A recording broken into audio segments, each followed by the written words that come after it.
Nous les Esséniens, notre enjeu, c'est d'être un peuple. Je ne sais pas si j'arrive à me faire comprendre. C'est pour ça que j'ai appelé nation essénienne. Si nous sommes un peuple, nous sacrifions une partie de nos ancêtres, de notre vie personnelle. Parce que vous voyez ici, là, ici, ce sont les ancêtres. Il y a un S là, je pense, non? Je ne sais plus. Ce sont les ancêtres. Et, regardez, ancêtres, esprit. On se dit, où sont les ancêtres?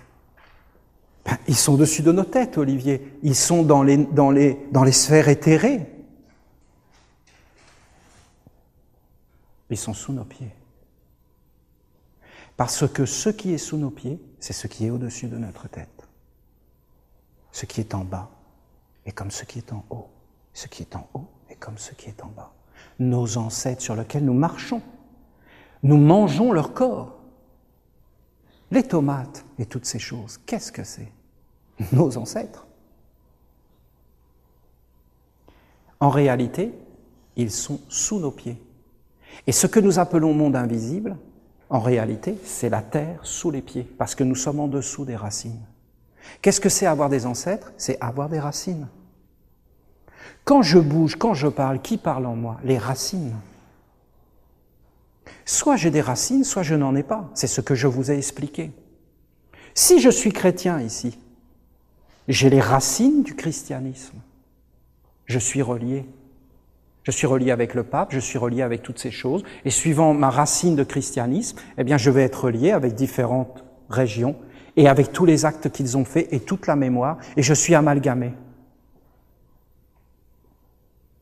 Si je suis essénien, alors je suis dans la racine de la mer. Parce que essénien, qu'est-ce que ça veut dire?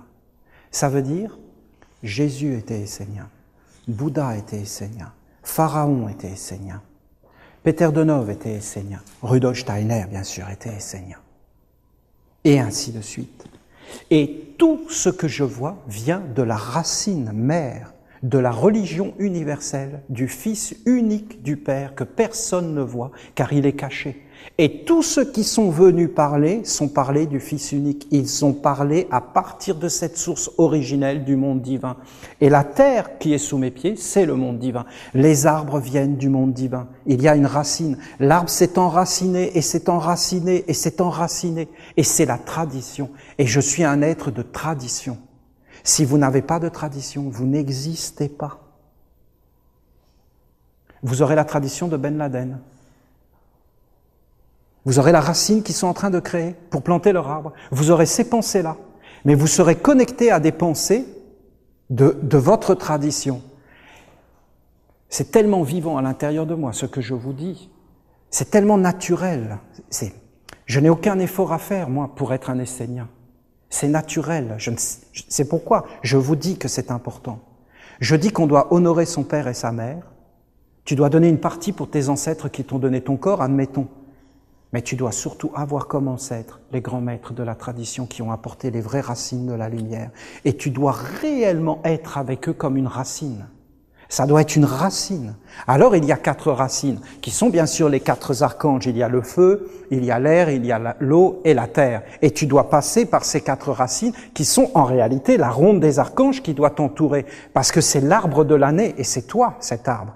Et c'est la totalité des mondes, et c'est le cosmos tout entier, et c'est toutes les forces qui sont faites, en fin de compte, avec ces 4 éléments. Partout. Et ces 4 éléments doivent être reliés à une origine divine. Et ils ne doivent pas être laissés à l'abandon. Ils doivent être purs. Après, tu dois monter ici et ici. Alors quand tu arrives ici, il y a un carré de terre, c'est la terre. Et là, tu es initié à la mer. Tu dois te tenir là. Ici, tu travailles tes pieds. C'est l'intelligence des pieds. Et quand tu es ici, alors tu as le nom de la mer. Alors si tu as le nom de la mer, tu dois être à genoux. Et tu dois monter cet arbre à genoux. Parce que quand tu es à genoux, tu travailles la lumière à l'intérieur. C'est l'ange. Tu commences à avoir un contact avec l'ange. Parce qu'il y a quelque chose de beau à l'intérieur. Tu dois passer toute ta vie, toutes les épreuves, sans jamais perdre ta beauté, ta dignité, ton honneur, ta noblesse. Vous savez, avant, les hommes, ils voulaient la noblesse. Ils étaient capables de mourir pour l'honneur. Parce qu'ils savaient que s'ils perdaient l'honneur, ils allaient aller en enfer. Ils avaient perdu la lumière et le lien avec les mondes supérieurs. Tu dois arriver ici, et quand tu es arrivé ici, alors ici, par exemple, c'est le toucher. Ici, c'est l'odorat. Parce que tu dois redonner tous ces sens à cette lumière à l'intérieur. Et ça doit faire apparaître les génies qui sont derrière. Ici, par exemple, tu dois faire apparaître l'esprit qui est derrière l'étude, l'esprit qui est derrière la dévotion, l'esprit qui est derrière le rite, l'esprit qui est derrière l'œuvre. Quelle est l'œuvre? La nation essénienne. Alors tu redeviens comme un Égyptien. C'est-à-dire que l'air, c'est Raphaël. La parole, c'est Gabriel. Et tu vois ces choses et tu t'éveilles. Ici, donc, tu arrives au centre de la vue. Et là, quand tu te tiens, là, tu dois être conscient. Conscient de quoi? Tu dois être devenu conscient que tu n'es pas un être séparé, mais que à travers tes corps, ton corps, qui est 4, et à travers ce qui anime ton corps, qui est 5, tes yeux, tes oreilles, ton souffle, ta parole, ton toucher, il y a en réalité des mondes sacrés plus hauts. Et que tout ce que tu fais dans ta vie, la façon dont tu regardes, la façon dont tu t'approches, tout ça t'associe avec des mondes. Et les génies doivent te le dire et t'enseigner et te protéger. La vie n'est faite que d'échanges. C'est la conscience des échanges. C'est la conscience des échanges au sommet de l'arbre. C'est-à-dire que tu es conscient de ta destinée, tu es conscient de tous tes actes, tu es conscient de où tu vas. Tu n'es pas un inconscient qui se fait manipuler par n'importe quoi. Tu sais que si tu fais une chose et que tu adhères à une chose, il y a des êtres derrière, ce que dit l'archange dans sa parole. Quand tu es là, tu dois honorer les 7 égrégores, c'est-à-dire divins, c'est-à-dire l'égrégore des minéraux, l'égrégore des végétaux, l'égrégore des animaux, l'égrégore des hommes, des anges, des archanges, des dieux. Tu dois faire une offrande à ces égrégores. Alors, il y a ici les 3 yeux. L'œil qui voit le côté sombre, enfermé, l'œil qui voit le côté lumineux, et l'œil qui voit le monde divin. Tu as une alliance avec un ange, tu es un essénien. Alors tu sors de la domination des égrégores du monde des hommes.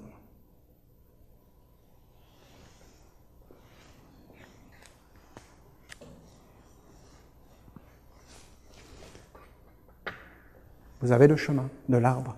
C'est pourquoi on a honoré l'arbre. On a dit l'arbre de la vie. L'arbre de la connaissance du bien et du mal. Mais s'il n'y a plus de discernement, d'équilibre, de racines et toutes ces choses, alors tout est mélangé. Le bien devient le mal devient le bien, on ne sait plus qui est qui, on ne sait plus qui dit la vérité, tout est mensonge et tout est perdu. Il n'y a plus de pensée, nous ne savons plus qui dirige nos vies, nous ne savons plus comment vivre, nous sommes asservis par des mondes que nous ne voyons même plus. Nous prions Dieu parce que nous ne savons pas comment faire. Moi, je vois ma grand-mère, elle avait le pape sur sa télé. C'est foutu. Et vous voulez faire quoi? Mais Olivier, tu te prends pour qui de dire le pape? Mais non, écoutez, je respecte ces êtres-là. Mais ça n'a rien à voir avec le monde divin, ils le savent eux-mêmes. Qu'on soit un peu honnête là-dedans et qu'on se parle d'homme à homme dans le cœur, puisqu'ils parlent toujours de leur humanisme. Tout ça n'est que rempli de confusion. Il y a une tradition universelle, cette tradition doit être une base sur laquelle on doit être appuyé, on doit avoir des racines. Qu'est-ce que c'est que ces guerres de religion? Ça n'a aucun sens. Alors tu dois redonner vie aux minéraux. Un Dieu dans les pierres, un Dieu dans les plantes, un Dieu dans chaque animal et dans les animaux totems, une dignité dans l'homme, une noblesse, une droiture, une noblesse, une royauté dans l'homme, l'homme qui est le centre de l'équilibre et de la balance. Et là, on s'incline devant les anges. On ne les fait pas descendre ici, les anges. Les anges seront éternellement ici, au-dessus de tout, dans un monde inaccessible. Alors la pensée, c'est l'arbre de la belle pensée. Ça, c'est l'arbre de la belle pensée. Tiens, c'est comme ça que je l'appelle. L'arbre de la belle pensée. Car quand tu arrives ici, c'est la belle pensée. Tu ne peux pas arriver ici sans être formé, sans être tout mis clair.